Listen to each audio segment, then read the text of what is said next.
来，过来，这件是发生伫台中潭子的死亡车祸。73岁阿公骑机车载着10岁查某孙仔要去学校，唔知啥物原因，这个机车突然间为外边的车道偏入去内边的车道，结果互一台连结车夹落车卡，阿公互车链交过，当场死亡。那查某孙是规身躯大空细哩，紧急送病院。因为车祸发生的同时，路边拄好有一台公车，乘客咧就落车。阿公是毋是就是为了要来闪这个公车？警方爱个厘清。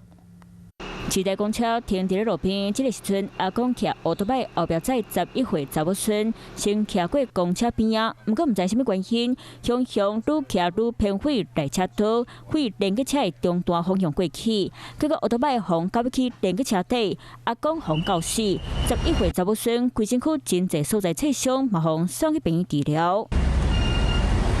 连结车驾驶感觉无对当，赶紧把车动出来，毋过已经袂赴。伊要闪公车，较歪哩就对了。闪公车，较来甲加。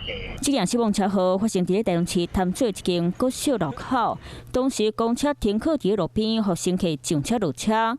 阿公骑车载查某孙回公车的边仔经过，毋知什么原因，乌多摆向回倒边煞，交去连结车底，扣车后壁正边的链仔搞过。机车是爸爸的机车，他是要去上班还是怎样？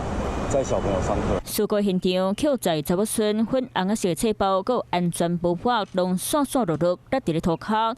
当时上班的时间，警察除了先把扣交过奥多摆刷到路边，嘛伫咧现场采3角控。驾驶经检测均无酒精反应，后续将依过失致死罪将公车及连结车驾驶送请台中地检署侦办。警察调查连结车驾驶无啉酒，毋过阿公骑车载查某孙去上课，到底敢是为着要闪倒一个公车，才会偏离车道，或者是其他原因？警察会阁继续调查。